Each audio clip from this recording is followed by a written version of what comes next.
رانا ثناءاللہ صاحب نے ایک پریس کانفرنس کی جس نے ایک ہیجان پیدا کر دیا. اس پریس کانفرنس کا متن کچھ یوں تھا کہ کوئی ریپ کی کوشش کی جائے گی اور کسی گرفتاری کے دوران لوگ مر جائیں گے. یہ بات رانا ثناءاللہ نے رات گئے ایک پریس کانفرنس میں کی.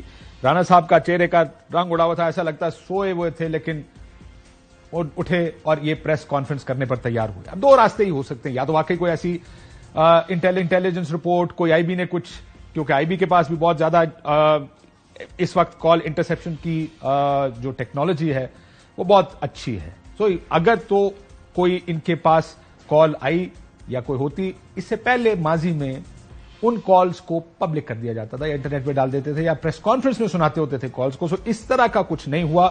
پریس کانفرنس ضرور کی گئی اور کہا گیا کہ یہ ہو سکتا ہے. سو ایک تو یہ ہے کہ یا تو کوئی اگر ان کے پاس انٹرسیپٹ ہو سکتا ہے, ظاہر ہے یہ ایک لائکلی سیناریوز میں سے ایک ہے.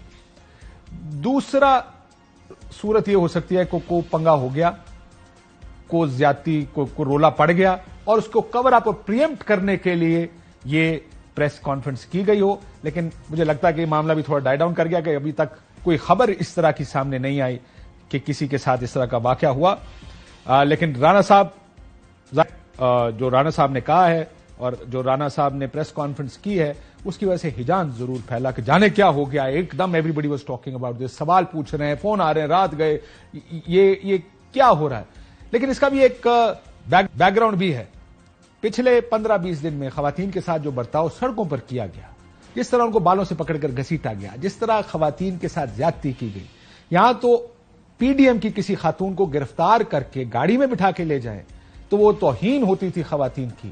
یہاں جس قسم کے ہم نے مناظر دیکھے اور جس طرح خواتین کی توہین کی گئی, جس طرح خواتین کو مسٹریٹ کیا گیا ہے, مجھے امید ہے کہ ایک دن آئے گا کہ ہم سب شرمندہ ہوں گے اور اس چیز پر دوبارہ نظر ثانی کریں گے کہ سیاستدانوں کی والدہ ہو, کوئی عام خاتون ہو, سڑک پہ پروٹیسٹ کر رہی ہو, اگر پیسفل پروٹیسٹ کر رہی ہے تو اس کا یہ پولیٹیکل ڈیموکریٹک رائٹ ہے.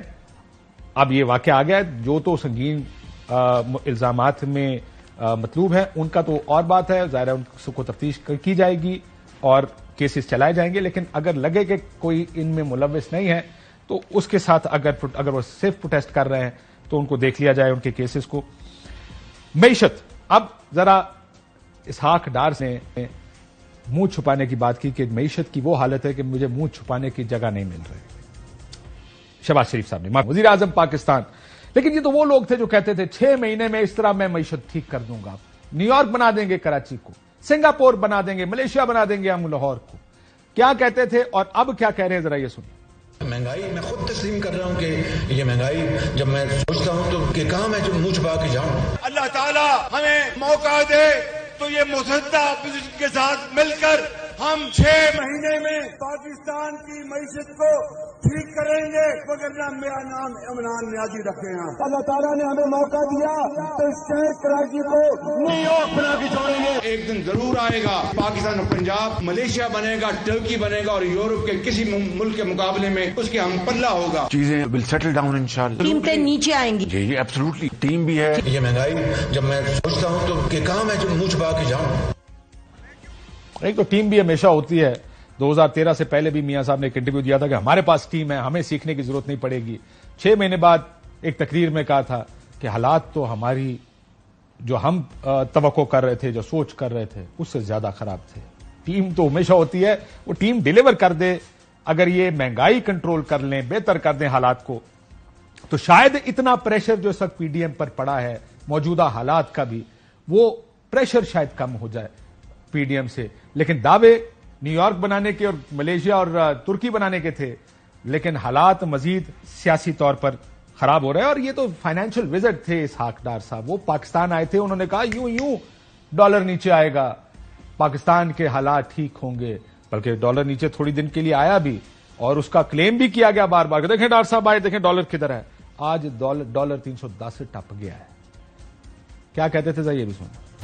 Who are they to tell us کہ ہمارا روپیہ کدھر ہونا چاہیے؟ Who are they to tell us کہ ہمارا انٹرسٹ ریٹ کدھر ہونا چاہیے؟ IMF بھی مجھے پھڈا پڑا، میرا پڑا ان سے. I don't care اگر نہیں آتے تو میں نے کو منتیں نہیں کرنی ان کی. I mean you can't dictate. اگر نہیں آتے تو will manage, no problem. میں پرانا ڈیل کرنے والا ہوں، مجھے 25 سال ہو گئے ہیں اسی IMF سے ڈیل کرتے ہوئے. 200 سے نیچے آئے گا. جب میں جہاز میں نے قدم رکھا تو ان تمام اسپیکولیٹرز کو پتا آ گیا کہ یہ واپس آ رہا ہے. اگر ہم خود نہیں کریں گے تو یہ ہمیں نہیں چھوڑے گا. سے اسحاق ڈار صاحب واپس آئیں. ڈالر کو نہ صرف بریک لگی ہے بلکہ ڈالر 25-26 روپے پیچھے گیا. یہ ہے مسلم لیگ نون کی کارکردگی. ڈار صاحب کا تشریف لائے ہیں. ڈار صاحب انشاءاللہ ان کو بڑا تجربہ ہے، بڑے تجربہ کار آدمی ہیں. پچھلے 2 دنوں میں پرسوں سے ڈالر نیچے جا رہا ہے. پاکستان ایک واحد ملک ہے جو کلمہ شریف کے نام پہ بنا تھا. اگر اللہ تعالیٰ نے اس کو کریٹ کیا تو اس کی حفاظت، اس کی ترقی، اس کی خوشحالی بھی اللہ تعالیٰ کے ذمہ ہے. اللہ تعالیٰ آپ سب کو حامی و ناصر ہو. بہت شکریہ.